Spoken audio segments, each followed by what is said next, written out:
So this is my non-spoiler review for Spider-Man No Way Home. Non-spoiler. So if you haven't seen the movie yet, I will not go into anything that was not in the trailers with this review. Tomorrow, here on the channel, I'm going to drop the spoiler review for Spider-Man No Way Home. But this one is non-spoiler for those of you who have not seen the movie yet. So, directed by John Watts, this is the third Spider-Man movie in the MCU. And it, of course, stars Tom Holland as Peter Parker and Zendaya as MJ. The movie picks up right after Far From Home, with the world knowing that Spider-Man is indeed Peter Parker. And as you saw from the trailers, he tries to go to Doctor Strange to have him cast a spell to reverse people's minds, to basically not know who Peter Parker is and who Spider-Man is and whatnot. And that, of course, leads to calamity, and that's how we have our plot. First of all, I want to say that Tom Holland has really come into his own. This movie was a metaphor for Tom Holland as an actor as well as Peter Parker as a character. Tom Holland's Peter Parker in this movie is this a coming-of-age story? This is the movie where he truly finally learns what it is and what it means like to be Spider-Man based on people he meets and situations he gets into. You know, this is the story here where we're actually seeing Peter Parker evolve and become a man. Like, literally, he's becoming figuratively as well. He's becoming a man before our very eyes. And we see Tom Holland as a young guy, and when we first saw the character, he was kind of, under Tony Stark's wing. Mr. Stark, this is the movie where he kind of becomes his own man and learns the lessons that it takes to be a real hero from, like I said, what he goes through. The performance from him was great. Zendaya, I think, was at her most likable in this movie. But, of course, my favorite performances have to go to the villains. Now, look, let me tell you how I feel about this movie, okay? I really liked this movie. I really enjoyed it, okay? I thought the villains were the ones that really kind of made this film. Every time they were on screen together, their interactions, I didn't want it to end. I wish this was a 3-hour movie. I really do wish, and I usually don't want that. I usually think that most 3-hour movies are too long and, they're drawn out. But with this movie, I actually was hoping it would be longer. Like, I did not want this movie to end.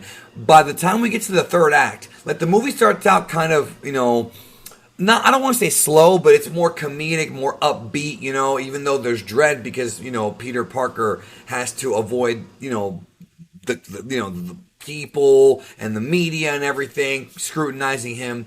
But by the time we get to that third act, that big finale, there are scenes here that Spider-Man fans have wanted for years. There are conflicts that are resolved in this movie. Listen to what I'm telling you. There are conflicts that are resolved in this film that were not resolved previously, that get resolved, including some that are really surprising. I was surprised. Like, I was actually really surprised at the direction the movie took with its characters. Seeing these actors on screen interact, we've got legends like Willem Dafoe and Alfred Molina, and Jamie Foxx is a great actor. These are all great actors.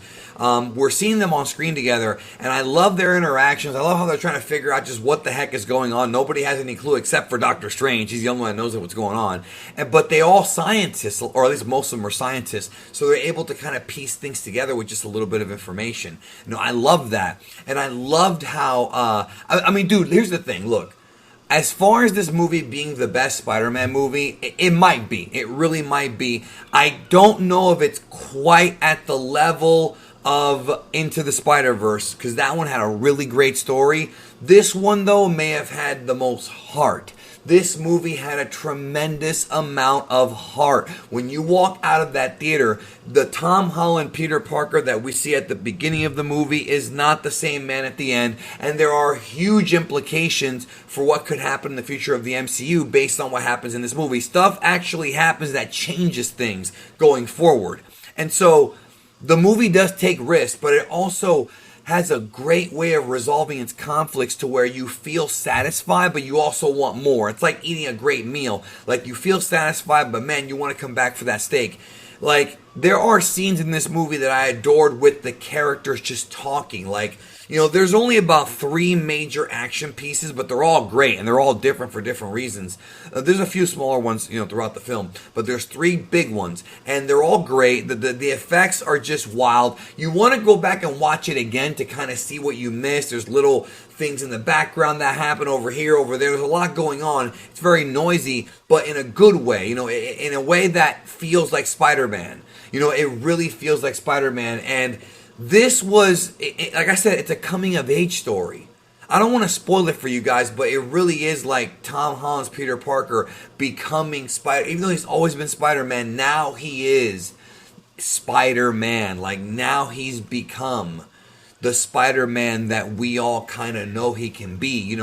Learning from his mistakes, learning to control himself, learning that, the lessons that Spider-Man learned. It was just so powerful. There are so many callbacks and Easter eggs to other Spider-Man films and other references to stuff in the MCU, stuff from other universes. It all gets brought up.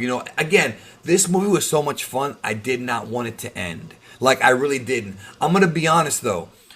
I might have liked this one more than Spider-Man 2. I got to think about that because Spider-Man 2.1 was phenomenal. I may have liked this one a tiny bit more, but also this one doesn't work without other movies. It's like the whole Endgame thing. Like, Endgame is an amazing movie, but you need the other movies to build up to it. It's a capstone movie. You know what I mean? So as a standalone film, it just doesn't work as well as a part of a saga, which is what this is.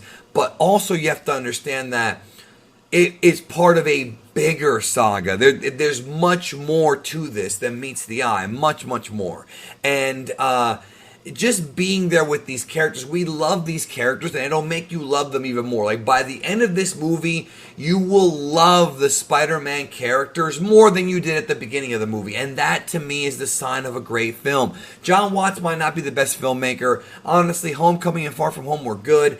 This one, I think, goes into greatness level. I don't think it's the best MCU film, though. I still feel like Endgame is better. Just being honest, I still felt like Endgame was a better capstone movie, but this one's right up there. This one's got to be a top 5 MCU film, and it sucks because it's not that I'm disappointed. I wanted to see more. The visual effects are crazy. There's a sequence with Doctor Strange and Spider-Man, some of it's in the trailer, that's just completely nuts. I thought what they did in the Strange movie and in Infinity War was crazy. The effects look better. Even Spider-Man swinging looks more authentic and more real. And we had heard all these rumors about how the effects team was kind of like, they're having to work extra hours, not done yet. All these stories that were coming out.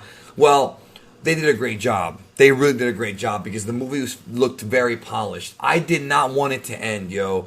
And it felt so good seeing these characters come back one last time for one big last hurrah, man. It's emotional. If you grew up with these Spider-Man movies, you're going to feel some emotion. You might not cry. I didn't cry, but I felt emotion. And there are people in the theater who were crying. Also, see this with an audience. Do not wait till Disney Plus. I know some people are afraid of the pandemic. Don't wait. You have to see it with an audience. That will affect your enjoyment. People clapping, people cheering, people screaming. Like, it makes the movie feel better. Go see it this weekend if you can, if not within the week. Because seeing it with an audience will improve your